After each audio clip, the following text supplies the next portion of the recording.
Hey listeners, this is Andrew. I just wanted to give you some info about the episode you're about to listen to. We brought on Dr. Volker Leppin, who has been on the podcast in the past, and he came on this time to discuss his book Luther und die Juden, or Luther and the Jews. And it's a book about, of course, pretty, that controversial aspect of Luther's life and thought. It's a of course, a sensitive issue there's been a lot of discussion on, but he contributes this book, I think, which is a very important contribution coming from a Luther scholar and someone who, grew up and is from Germany, and he shares more about, the relevance of that, he thinks, to why he needed to weigh in on this issue. So I hope you enjoy the episode. You listeners may pick up on some minor disagreements between Dr. Leppin and myself on how we see some of these matters. But this is something he and I discussed before we even recorded this episode, and he was very much in the spirit that different perspectives need to be in dialogue with each other on this, because that's how we learn. And so I learned a lot in this. With that said, and so I appreciated him coming on.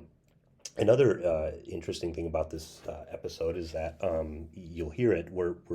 First off, we're in person. Sometimes when we bring guests on this show, well, most of the time it's through virtually, but where we meet in person because we both happen to be in the same place. We both happen to be in Denmark, and you'll hear on this episode, on the front end of this episode, you'll hear why we both happen to be in Denmark. And so I was really blessed to be able to get to meet him in person and bring him on. And with that said, we did meet in a hotel lobby. We met in a public place.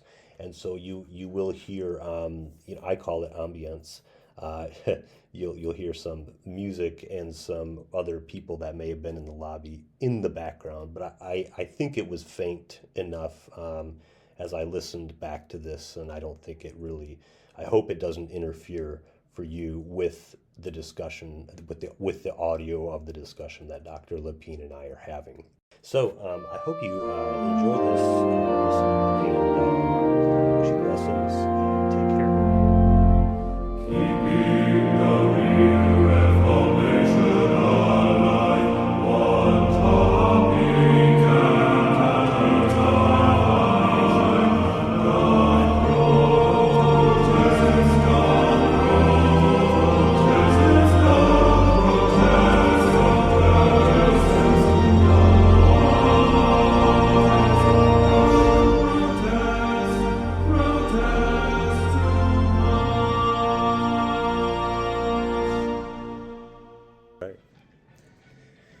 Good morning or afternoon, evening, wherever, whenever or wherever you're tuning into us from. This is Andrew speaking.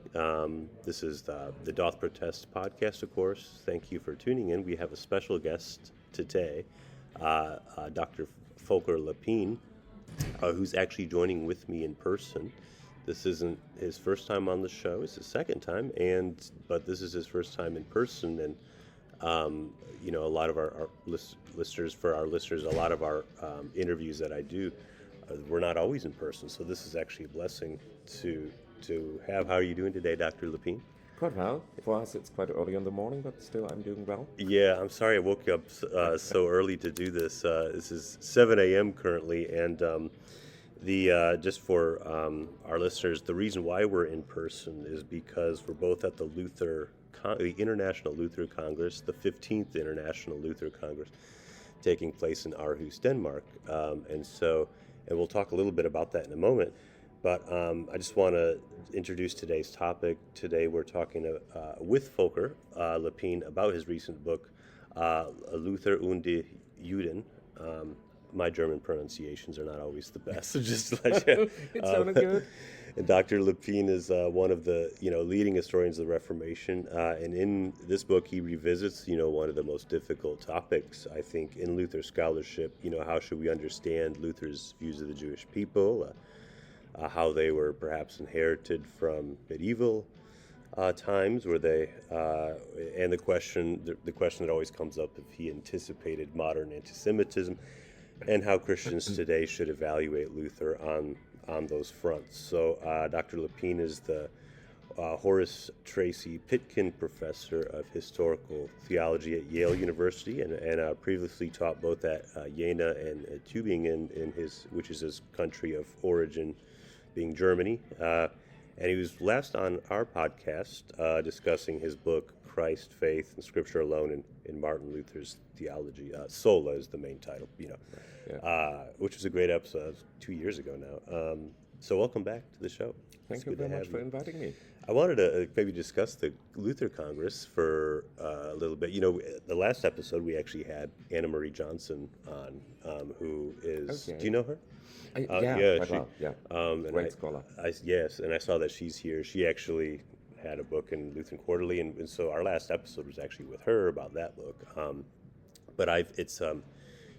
For me, this Congress has been really neat especially for a first timer, because it's like I'm walking around and I'm looking at name tags, because we all have name tags, and it's kind of like a who's who in Luther scholarship, and so it's really it's just such a blessing and a great thing to be able to attend something like this. How has this Luther Congress been for you? Do you want to share a little bit about what seminars you've been involved with or attended, or short talks or anything like that? So I myself, I'm leading a seminar about mysticism and individuality, which is quite interesting. It's an opportunity with a systematic theologian, Notker Slenska from Berlin. Yes, I met him early. Yeah, I'll get to him in a second. I really like him for a lot of reasons. He's a wonderful person and a wonderful scholar, and we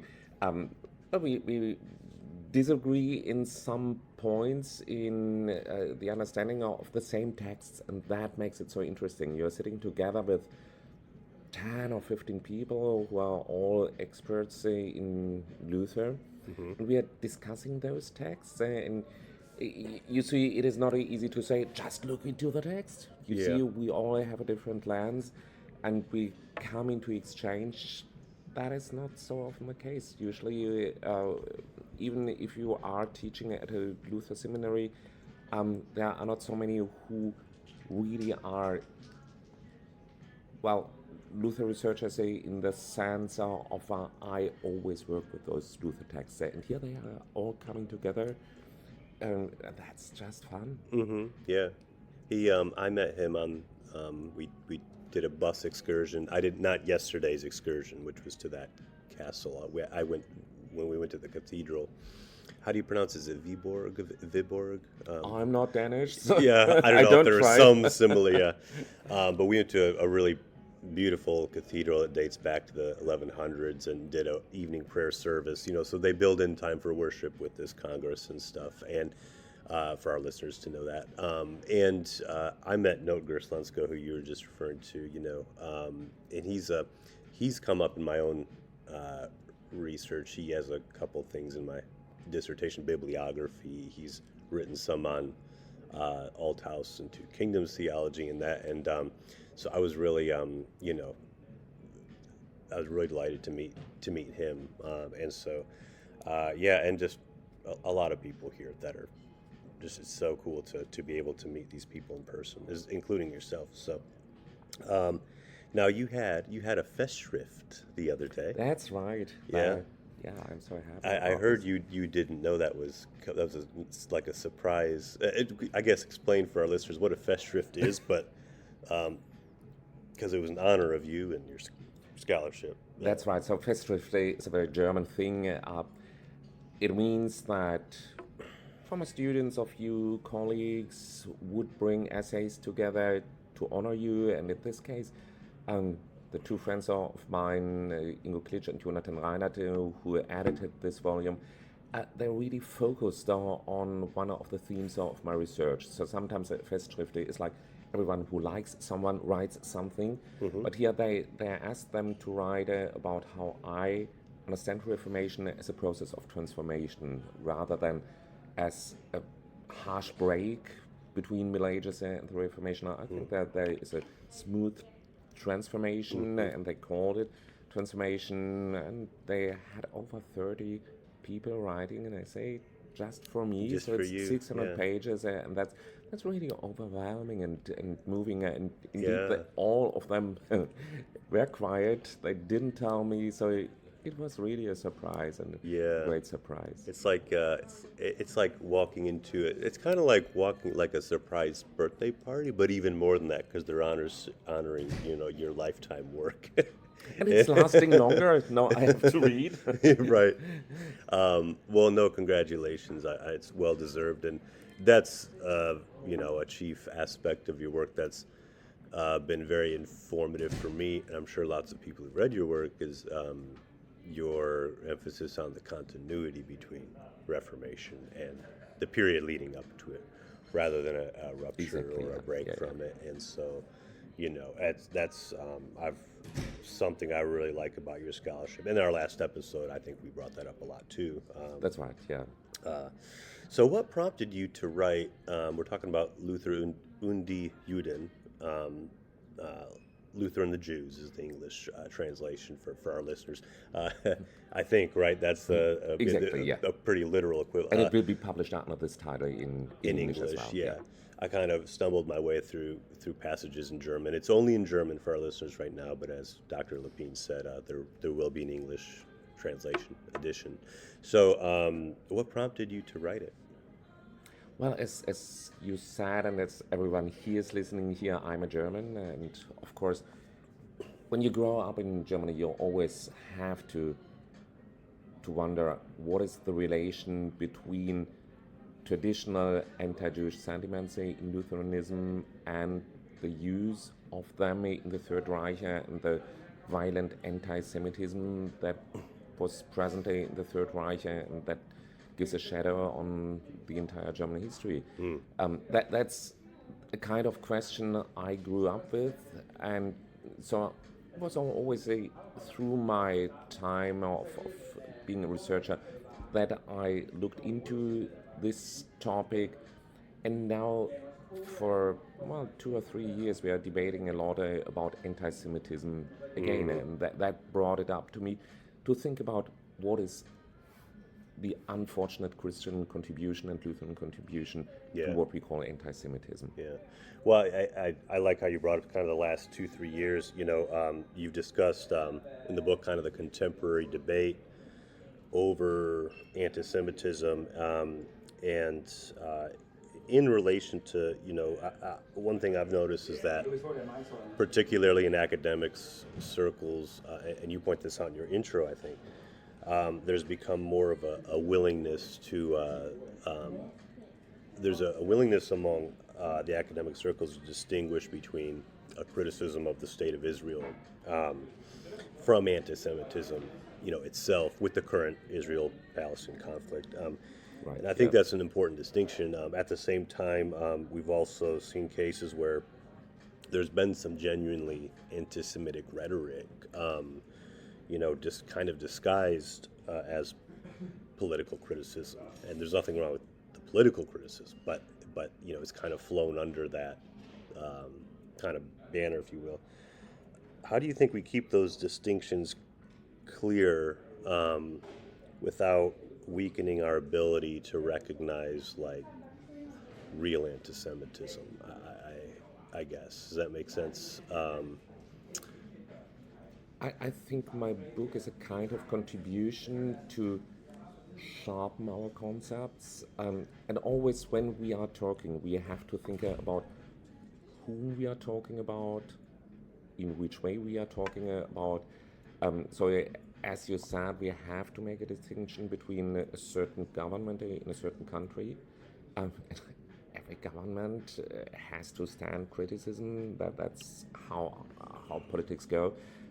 But whenever you start saying the Jews or the people of Israel, then that comes into a field where you are generalizing in a way, and that might tend to anti-sentiments against an entire group. We shouldn't judge about an entire group. We should judge concretely about persons, about a group of persons like a government is, and make this distinction between talks about entire groups and talking about just a few people. Right. Yeah. You know, I've just seen such like disturbing rhetoric. It's almost like have we not learned? I mean, so you know, when people say, you know, the Jews or something like that's so reminiscent of of a period in our very recent history. You know, a period that you grew up with, I grew up with, hearing about, learning about in school, probably much more viscerally for you because you're from Germany. So yeah, I think that's a very good point. You know, you do talk in the book about, you know, you define what you mean by, and this kind of is a segue into the kind of main discussion. You make a distinction between anti-Judaism and anti-Semitism, but also like some historians argue that distinction is either artificial or apologetic. But you argue that for the distinction in a certain sense, but it also seems like you do recognize where there's a blurring there. It's blurred. It's not always easy to see between the two. And I don't know if you had any kind of comments on that either. You know. So the first point I'd like to make is indeed this distinction is important. It is in its core not apologetic. It is just describing that there are different reasons for talking about Jews in a general negative manner. One reason is a religious one, like we find primarily in Christian history and in Martin Luther, talking about the Jews as failing to understand the gospel of Jesus Christ, to make it quite short. And there we have this religious anti-Judaism in the moment when you talk about Jews in a sense of a certain birth line. Then you start thinking in an anti-Semitic way, and as you said, it is sometimes blurry. Not only in Martin Luther, who sometimes speaks about Jewish blood, but also if we look at Spain in the late 15th century, they talk about the purity of the blood, and they talk about converting Jews. That's obviously a blurring between religious and a kind of biological understanding of the Jews. So the distinction does not mean that it is clearly separated in any case, but for our mindset, we have to make this distinction.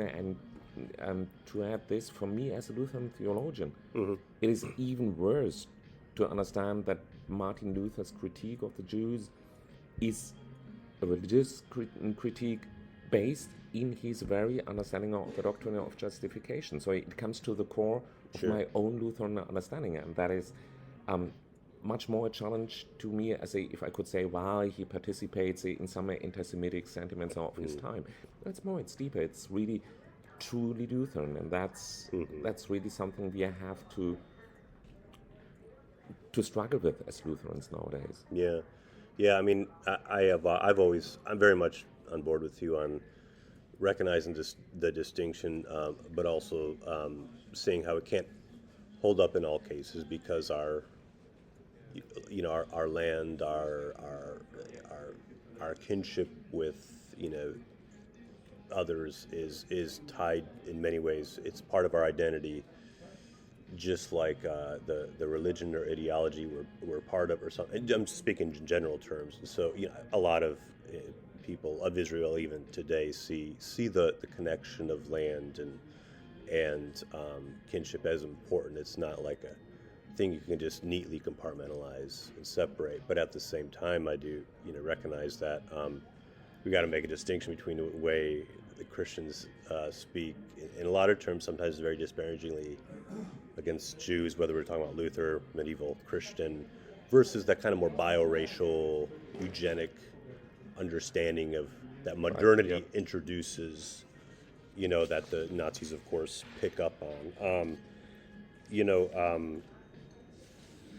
Much of your argument begins in the book, begins before Luther, when we're speaking of people in the Christian tradition that predate him, people that know your scholarship, of course, know how you try to draw continuities between Luther and the Middle Ages, because Luther is essentially a medieval person, and, Of course he is. Yeah. and you're of that school of seeing the Reformation as that continuity we talked about.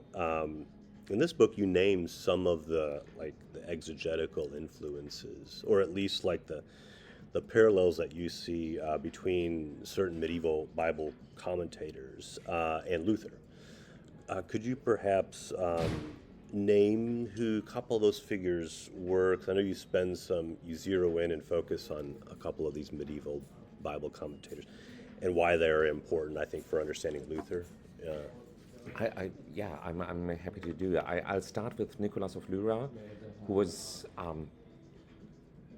very important for Luther in a general sense, because Nicholas of Lyra, in the beginning of the 14th century, so 200 years before Luther, he was one of those scholars in the Middle Ages who very much focused on the literal sense of the Bible, as opposed to allegorical reading of the Bible. And of course, Luther was someone following up in this line, saying we focus on the literal sense of the Bible and the sense of the Bible that talks to us, pro nobis.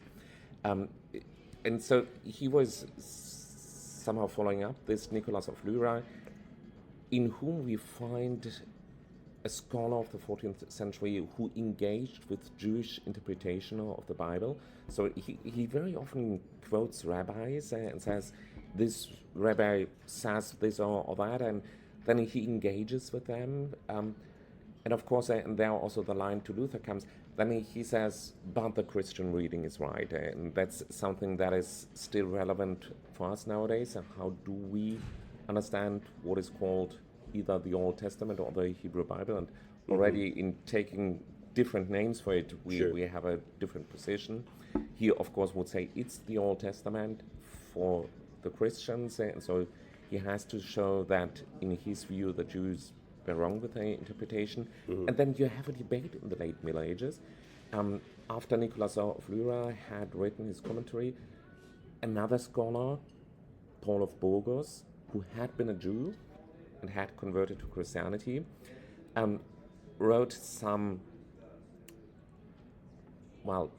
comments on the commentary Nicholas of Lyra had written, correcting his understanding of Hebrew, because he said, well, I grew up as a Jew, I know better than you.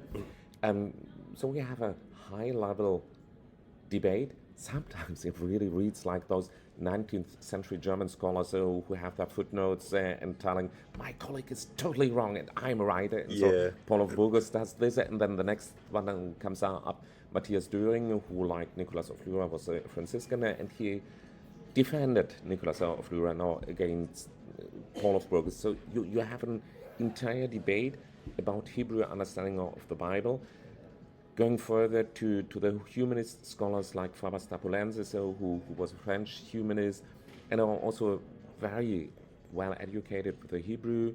He added some understanding, and Luther knew all these authors, all these writings.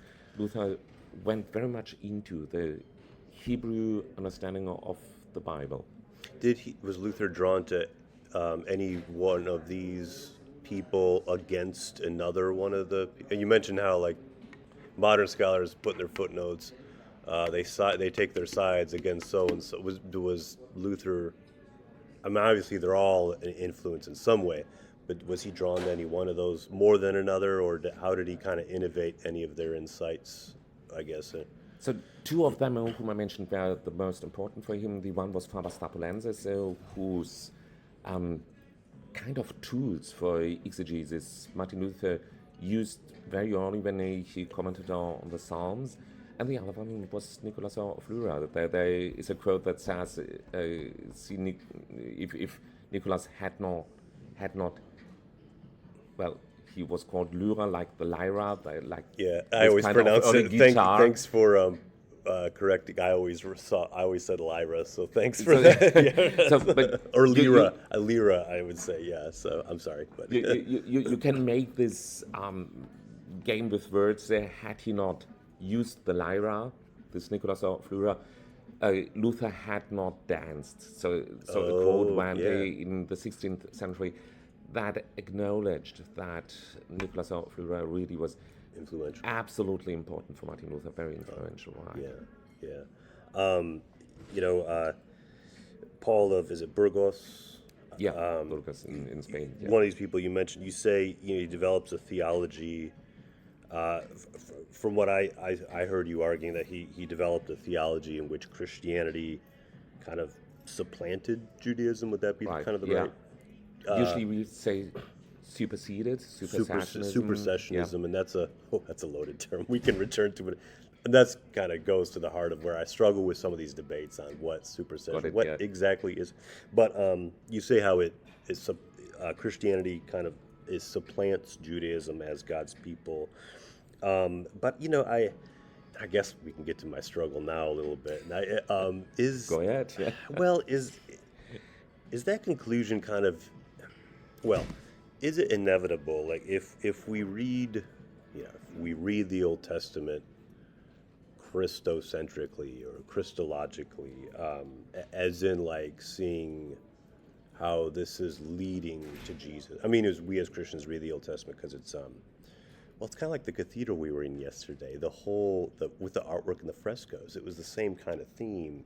It was That's a linear, right. Yeah, we have this Ezekiel of like prophets, and That's right. Yeah. for our listeners, In the Viewer, yeah. the artwork and on the walls, beautiful artwork on the walls of this church. It's kind of like going back to Adam and Eve, even going through the prophets. There's this linear journey of the people of God, culminating, of course, in Jesus Christ, and that's kind of the general, I feel like, narrative or whatever the word is, of the God of the salvation history, perhaps you could say, that Christians kind of hold to. I mean, I wonder, are there alternative Christian readings that can still affirm Christ as Israel's Messiah without requiring a kind of like supersessionism? And that's where I struggle with it. Actually, that totally resonates with me, and maybe I should first say some words about the difference between the German book and the English translation. I will. Oh, is there a elaborate difference? it. Okay. It is, yes. It is. It's two different audiences in a way.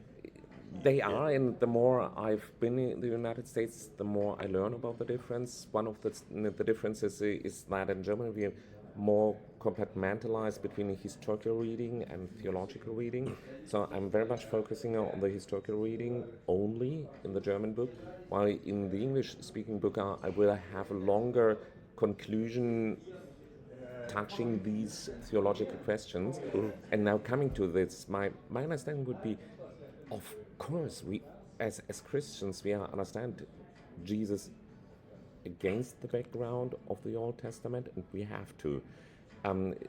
The issue I have with what I call supersessionism, that will be the word in the English translation, is the exclusivity. When we say there's only one reading of the Hebrew Bible, and that's the Christian one, then that's kind of expelling Jews from their own heritage, from the Hebrew Bible. I would say, well, that's a sacred text with two different readings which are possible. There's a Jewish reading, there's a Christian reading, and in our times we have learned that in many cases there's not only one understanding of a certain text, but there can be different understandings. And so I always, I'm an ordained pastor, so I preach about texts from the Old Testament. I couldn't say there's no Christian reading. How could I? Right. Yeah. But this is one reading next to another reading, which I treat very respectful as a Jewish reading. Yeah. I guess for me the struggle's been like, because I do like to acknowledge that this was originally the Jewish people's book, wasn't ours. So I want to have that level of respect. But I do sometimes I ponder the question, like, I know there's tensions though, because I know the way in which we read it. It's kind of like that old question of coexisting among differences, which I fully believe in. I fully believe in the liberal idea of pluralistic coexistence. I wonder, obviously there's tensions between the claims, you could say. But I don't know, we can revisit that if you want. But that's kind of where I wrestle with it. Like for instance, I'm really drawn to like the letters of Paul, and just kind of maybe moving from the Old Testament into kind of the New Testament. For Paul has this profound transformation. I don't call it a conversion. I think Paul is Jewish, and he continues to see himself as Jewish, uses Jewish categories, but he has this encounter with the risen Christ, and where do you think? Do you think? How do I say this? Do you think like people like Paul of Burgos, not the Apostle Paul, or maybe Luther, or an exegete of the later Christian, do you think they depart from Paul in any certain way? I mean, because I think you could read Paul kind of supersessionalistically. It could be very easy to read the Apostle Paul as doing that kind of. Paul doesn't see himself as doing that. I think he sees himself as kind of breaking down certain walls of what kind of an expansion of God's people. I don't know. Do you have any? What are your thoughts on kind of that? I mean, of course, the question of our understanding Paul is always Romans 9 to 11. Mm-hmm. So that I totally agree. There are parts in Paul where we can say there is a supersessionism, also in this exclusive way. But when it comes to Romans 9 to 11, then you see that he more thinks in these two ways that he parted and that he in the end will be reunited by the power of God, and that's something I believe very much into. Yeah. And if we look at Luther's commentary to the Romans, I touched it a little bit in that book, then Luther was very much aware of this understanding of St. Paul. Others say in the time of Reformation as well, Martin Bucer, the reformer in Strasbourg, he was very much aware of this understanding that still there's hope for the Jews, also in the understanding of Paul. Okay, yeah. Because like for me, and I don't see Paul ever. We'll get to I think some of the unfortunate aspects of some of these medieval and reformational figures and what they say about the Jewish people. But for me, Paul himself, the Apostle Paul, the classic passage of the stumbling block verse, but there's also the passage about the foolishness of the Gentiles. Like there's never a singling out of a certain group, right? He's always speaking of like the universality of Christ for all humanity, and for him, he was like, this is just kind of my basic hermeneutic that I could, a biblical scholar could enlighten me maybe on it, but I always see it as he's speaking Christ for humanity, and he's going to use terms of Jew and Gentile, not a singling out of one of those groups, but he's going to use terms of Jew and Gentile to emphasize, and there's the Jews who couldn't get on board, the Gentiles couldn't get on board. It's because they had certain reasons why they couldn't. The vain concepts of what's, wisdom is for the Gentiles was not the wisdom of God, right? The foolishness of God. Well, I'm preaching now, but I've always I don't know. I like to. We're doing a Bible study in we do a Bible study once a week on Wednesday mornings in the parish I serve, and right now we're reading the book of Acts. We've been in it for 2 months. We really take our time. It's a lovely group. It's a group of men that meet on Wednesday morning for coffee and reading the Bible, and the question comes up in a lot of our Acts read, especially those first 10 chapters, where it's like there's a lot of hostilities. Some of the apostles are in and out of the temple being questioned. And so that kind of idea of, and some of the men in the group ask the question, like, what's going on here? Why are these people mad at those people? And so we have discussions on these kind of sensitive issues, and I do try to always frame it in a sense of this isn't Jew versus Christian. That's an anachronism. This is people within Judaism. We're about to see it. It's going to go beyond that after chapters 9 and 10. Yeah. But it's. I guess I'll just say I've never found just an easy answer to settle this all, though, and I'm at peace with that. I'm okay with that. But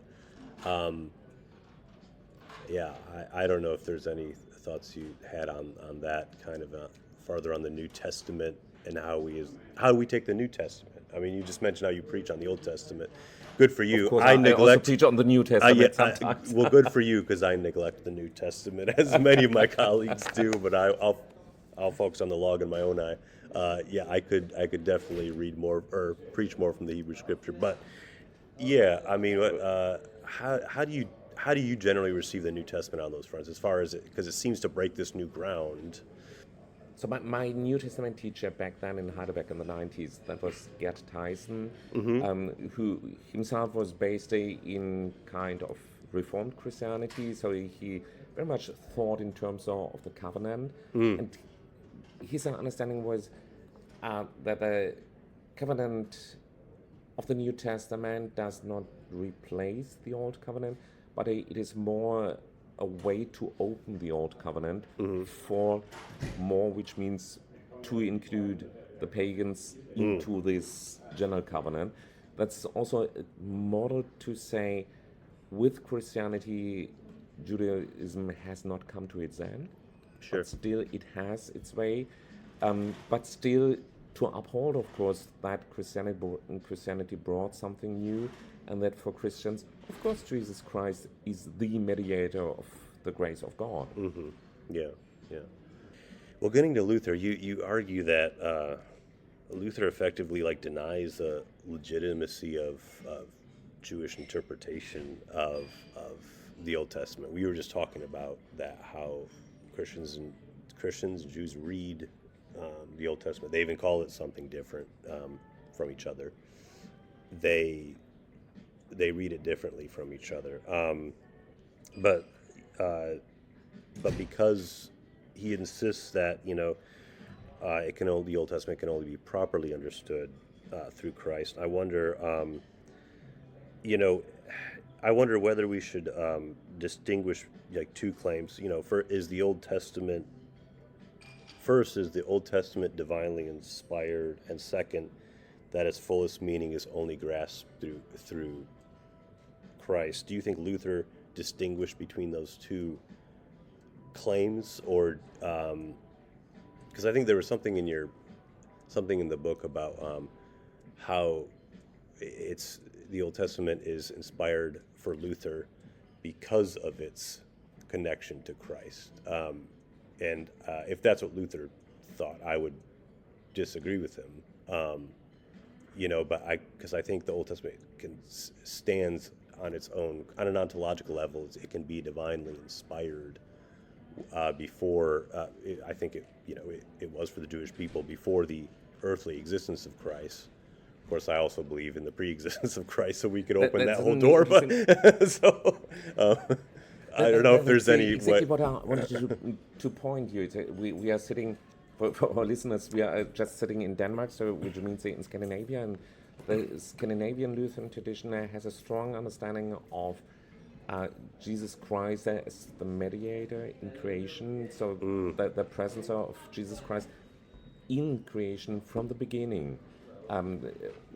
While many of modern Lutherans learned from the Reformed Karl Barth to highlight more just the earthly existence of Jesus of Nazareth is the form of presence of Jesus Christ. Luther believed in the presence of Jesus Christ from the beginning. He would say, for example, when in Genesis first chapter, God speaks about himself with the term "we." Yeah. He says that's a sign, that's the Trinity. So that sure. to him the Trinity is present from the beginning. And so against this background, he would say there's no difference between divine inspiration of the Old Testament and focus on Jesus Christ. Jesus Christ is just the mediator of this divine inspiration. And maybe in this case, I'm even more on Luther's side than you are. I would say as Christians, we should already feel the traces of Jesus Christ in the Hebrew Bible, but still I would stick to an inclusive sense. That's our way to understand God in a Trinitarian way, while the Jewish way of understanding the Old Testament, of course, it's not a Trinitarian way, but a more clearly monotheistic way that focuses on the one God. So it starts already with this, that we have different receptions, different hermeneutics of what we as Christians call the Old Testament. Yeah. I had a couple more questions, but I think you pretty much answered I guess getting back to Luther, his reception of these medieval thinkers. You in your book, you focus on the Psalms lectures, which were, remind me again, was that like 1515, 1516, or So a little bit? even starts 1512, 13. Oh, so even earlier. So it's the first Psalms lecture. It's really his very first lecture. So this is, before the Reformation. Well, I see it as a very gradual development, but it's before 1517. It's before the Luther of popular understanding, right? And in it, one thing I appreciate about your book is that you don't really flatten Luther into like a single picture. But his early Psalms lectures don't yet contain some of the more kind of lurid accusations against Jews, like the ritual murder or the well poisoning. But they do already include like things that were common in medieval Christianity, like blaming Jews for Christ's death. Actually, a lot of the early church fathers have read language like that. Exactly, yeah. That's fine. But at the same time, Luther sometimes seems to simply inherit traditional interpretations that identify, quote unquote, the Jews with the enemies of God in the Psalms. I think it's Psalm 5, I think you were saying. How much of this is Luther being original? How much of this, though, is him just kind of reproducing those inherited exegetical traditions? He's deeply embedded into medieval heritage. So that was a common medieval understanding to identify Jews with the enemies of God, which is a bit, well, to say the least, ironic. To say these Hebrew Psalms, when they talk about the enemies of God, they mean the Jews. These are the Psalms of the Jews. So it's of course it's a turning around of those Psalms. And anyway, what starts to be particularly in Luther's reading is his focus on the understanding of the law already in this early lecture on the Psalms. So he would say those who obey the law, they follow human understanding instead of receiving just God's grace. And that's also part of the story that he identifies not only the Jews with those who obey the laws, but also those whom he deems to be false Christians. Yeah. And later on, of course, the papacy. Yeah. So it goes hand in hand that he criticizes the Jews and, to put it very shortly, the Catholics. Yeah, and in time, the Turks or the, as he would call them, kind of pejorative, the Mohammedans or the Muslims or something. I think non-Christian groups, there's clearly hostilities between Luther, and I think he definitely went to levels too far. But again, I kind of revisit, like, how do we take, like, Paul with 2 Corinthians when he speaks of, like, the veil, I guess, that kind of covered he kind of is getting at something similar about a people reliant on the law. I think in what you just said, people kind of reliant on the law and not ready yet for the grace to be revealed. Is there still that kind of theology in Paul? Not the same exact kind of theology in Luther, but is there? I feel like there's Christians in the medieval and early church have this kind of replacement theology, but I don't think they're getting it from nowhere. I feel like they might be extrapolating, if that's the word, building upon an understanding already, but I think some of it's there in in Paul a little bit, like Not only a little bit, maybe. Of course, I'm not a New Testament scholar, but I learned a lot from this new perspective on Paul for sure. that says, even in Paul, we have I would not say a misunderstanding of Judaism, but a focusing on a certain understanding of Judaism that somehow corners Judaism to be only focused on law and self-salvation. And I learned very much from the new perspective that falls short. This understanding of Judaism we find in Paul. And the understanding of Judaism they present to us is that Judaism from the beginning is based in the grace of God. And if we take this, then we might even tell our beloved Saint Apostle Paul, well, we might correct you at some points, at least when it comes to understanding Judaism. And I would say it is easy to make this point because there are some sentences of Paul about Judaism no one of us would agree with. I hope so. If you look at First Thessalonians, when he writes about the Jews being hated by everyone, that's nothing we would follow. Yeah, at least in that terminology. Yeah, Right. Well, and you could. There's the same understanding there's the same concerns. I think a lot of this goes to, understandably, to just our sensitivities, as you pointed out, since the crises of the 20th century. But there's also with the Holocaust and things. But there's still the concerns over like the Gospel of John too. How it's especially in a lot of English translations. I'm sure in German it's probably just Juden, maybe the Luther Bible, but it's the Jews are always it's kind of just the name, the catch-all for the antagonist. But it's like, well, Jesus and the disciples were Jews too, so it's these Jews and those Jews having a dispute. But it's you kind of miss that though with the language of John. And I've heard that there's some. I know we're getting to like New Testament scholar stuff now, and neither one of us are that. I'm sure you've had.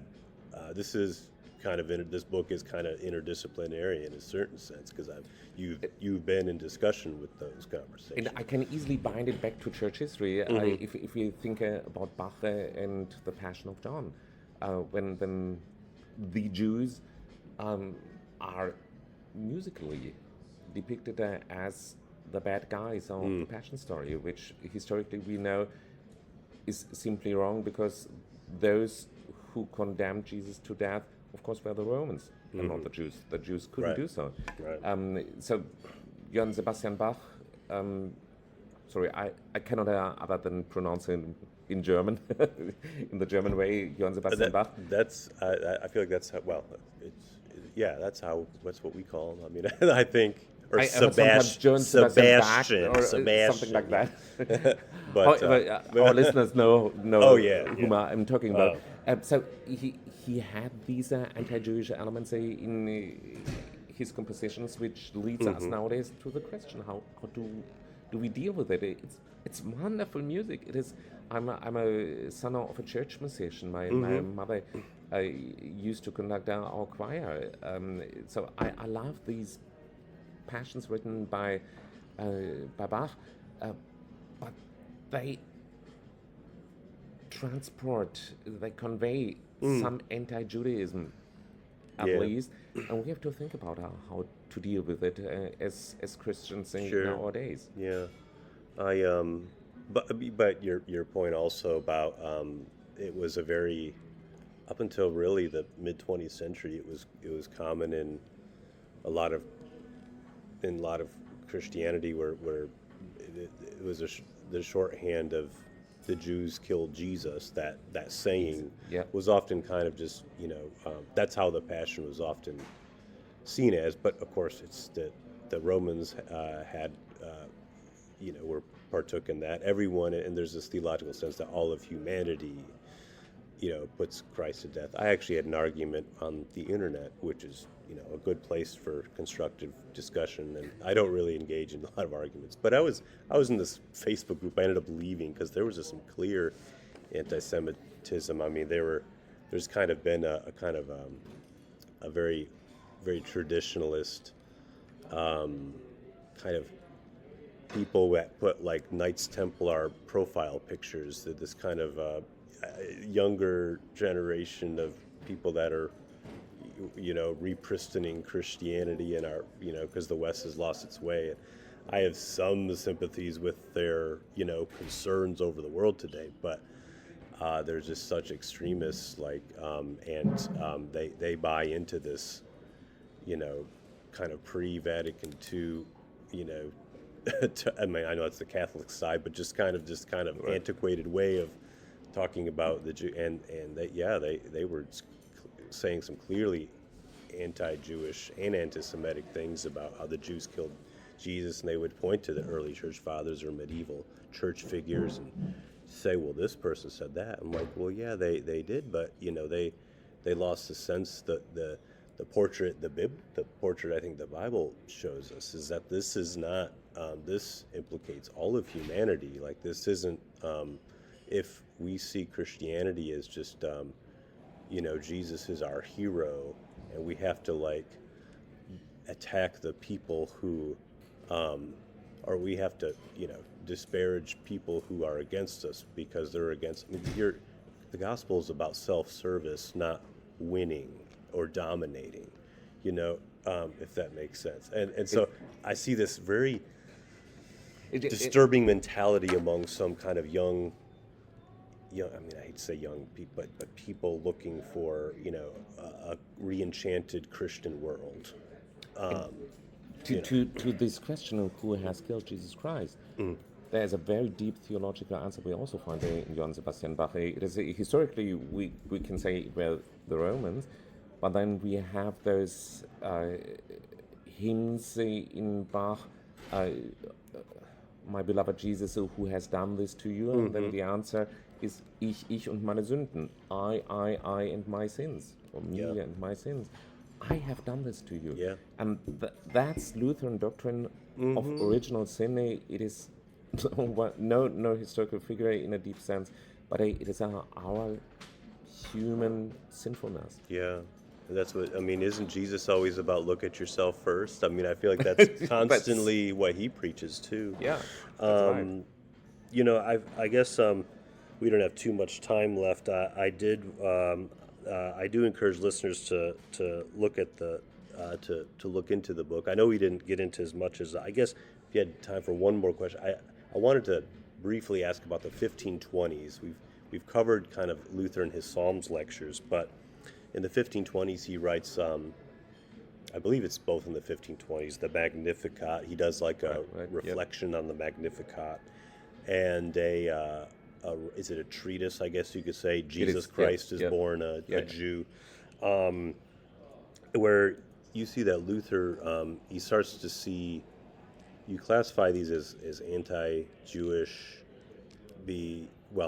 anti-Judaism, because of Luther he sees any discussion, when he addresses Judaism during this period, he sees it as an opportunity for evangelism. And I guess, is there any, to tell us just in general, those two writings, because I think it'd be good for where we're at in our Luther series, because does kind of coincide with this current series we're doing. This kind of ends where we left off, which is the mid-1520s. Can you tell us about the Magnificat and that Jesus Christ is born a Jew? What was Luther saying? Why did he bring up Judaism? The fact that Jesus is Jewish? Just generally about those two writings and what you make of those in your book, I guess. If that's probably too broad, but however much you want to say on that, we can kind of spend the rest of our time with that issue. Yeah. I try to make it brief. I said that the core of the argument is that in this time, reflecting on Mary, as he did in the Magnificat, which is a wonderful text about Mary. Also, if we have Catholic listeners, also for Catholics, I think it's a warm text to read about Mary as the maiden who received God's grace unexpectedly. Luther reveres her very much. Yeah. Absolutely. So that's when Lutherans think Mary doesn't play a role in our faith.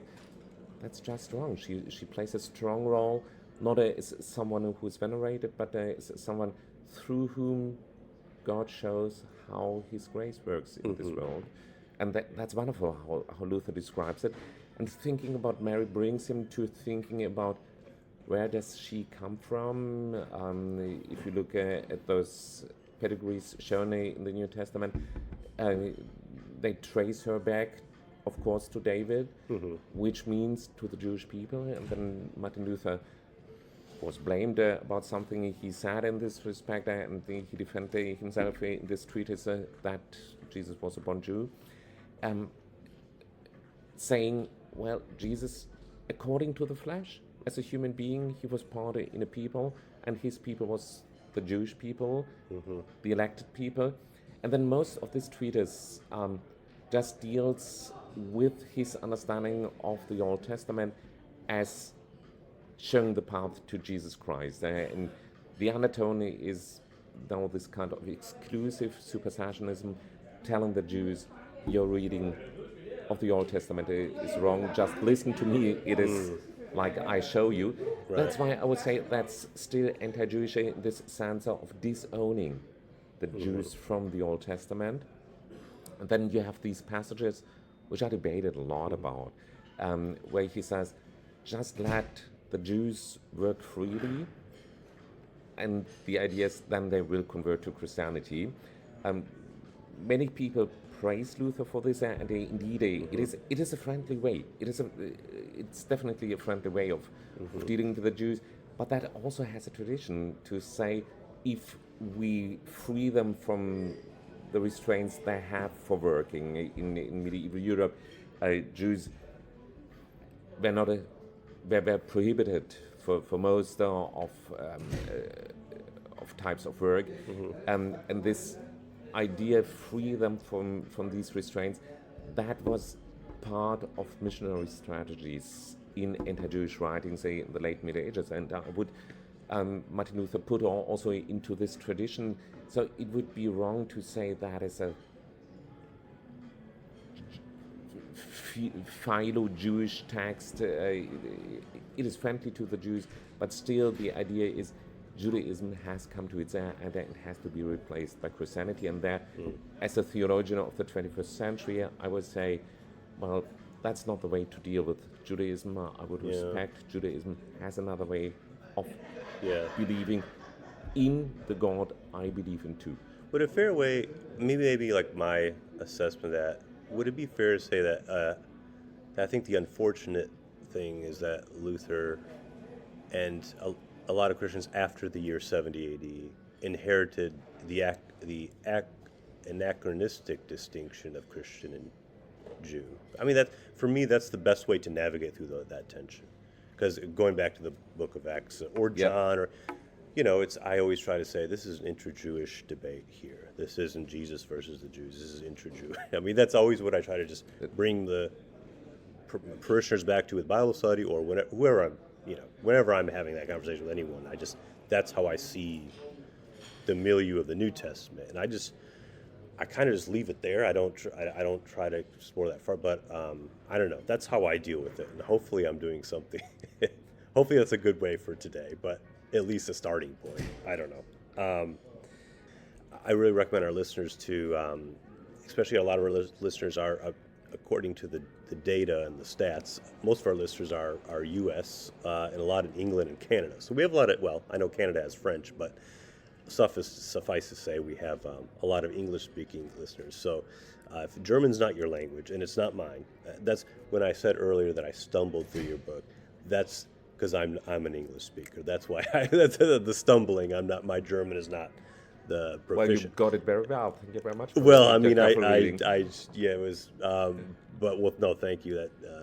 But no, I think with this English translation coming out, I do recommend listeners to check it out, and really just all Dr. Leppin's works. I mean, he's got quite a few of them now. He's been such a significant scholar in the field of Luther research and Luther scholarship for over 2 decades now, right? So, So listeners, thanks for tuning in. I hope you got something, you know, good from this conversation to take of a sensitive issue, but an important issue. And Dr. Leppin, thanks for being on the show. Yeah. And we will look forward to, if you're up to it, having you on again. When I know you've put is there anything else? But you've had quite a few things you've put out this past year, not just this book, but you had a book on the past 2 years at least. Do you want to share anything about those before we go? It is maybe the most recent book, and a quite thick book, 600 pages.